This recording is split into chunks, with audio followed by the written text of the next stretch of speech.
Hello guys, welcome to vice education formation channel में आपका स्वागत है। देखेंगे ईपीएस 95 पेंशन ईपीएफओ कॉपर्स और सब्सिडी पर बड़ा बयान। यहाँ 3000 पेंशन के लिए हरियाणा सरकार के बजट को देखते, जहाँ ईपीएस पेंशनरों को 3000 रुपये प्रति माह की जो वृद्धा पेंशन देने का प्रावधान है।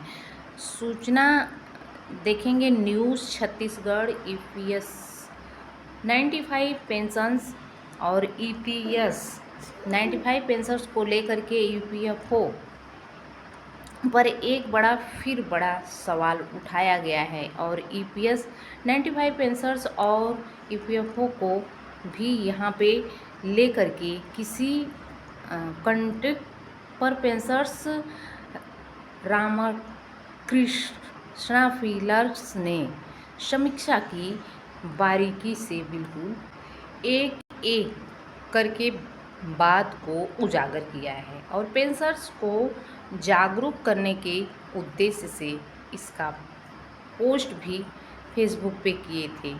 बता दें कि पेंशनर्स को का कहना है कि अक्सर तथ्य को छुपाया जाता है और पेंशन भोगियों को के ईपीएफ सदस्यों के 3% से कम है और 97% या अधिक कॉपर्स मौजूदा सदस्यों के हैं जो अभी तक सेवानिवृत्त नहीं हुए हैं। सेवानिवृत्त सदस्यों पेंशनरों को उनके पैसे कैसे वितरित किए जा सकते हैं और उनके पैसे भविष्य की देनदारी को बिल्कुल जिम्मेदारी के साथ अलग रखे और फिर से उनके तर्क को सही ठहराया और इसलिए उनकी हाईलाइट 9.00 लाख यानी 9 लाख रुपए से और ब्याज आय का कोई मतलब नहीं है। यहाँ पर सरकारी कर्मचारियों को उनके नियोक्ता से भी पेंशन मिलती है और यह सरकार है। निजी क्षेत्रों के कर्मचारियों को सामाजिक सुरक्षा पेंशन के बदले में ईपीएस ईपीएस पेंशन का भुगतान न तो सरकार या नियोक्ता के द्वारा किया जाता है बल्कि लाभार्थी द्वारा अपने छोटे योगदान के साथ स्वयं बनाए गए फंड द्वारा किया जाता है। इसलिए पेंशन किसी के योगदान की मात्रा पर निर्भर करती है और कुछ नहीं, तो इसलिए उनकी अन्य पेंशन योजना के साथ तुलना का कोई मतलब नहीं है। हरियाणा मॉडल को दूसरे राज्य पर भी अपनाया। कल्याण पेंशन का भुगतान राज्य सरकार करदाताओं के पैसे से किया जाता है और ईपीएस पेंशन भोगी भी इसका लाभ उठा सकते हैं यदि वे अन्यथा इसके योग्य हैं। और इस साल हरियाणा सरकार के बजट को देखते हुए ईपीएस पेंशनरों को 3000 रुपये प्रति माह की वृद्धा पेंशन देने का प्रावधान है। दूसरे राज्य भी इसे अपना सकते हैं। सरकार सब्सिडी बढ़ाए तभी लाभ बढ़ेगा।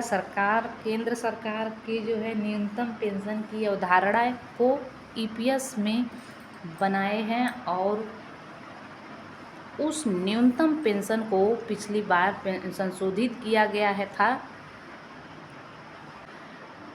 WEF 1.9 यानी 1/9/2014।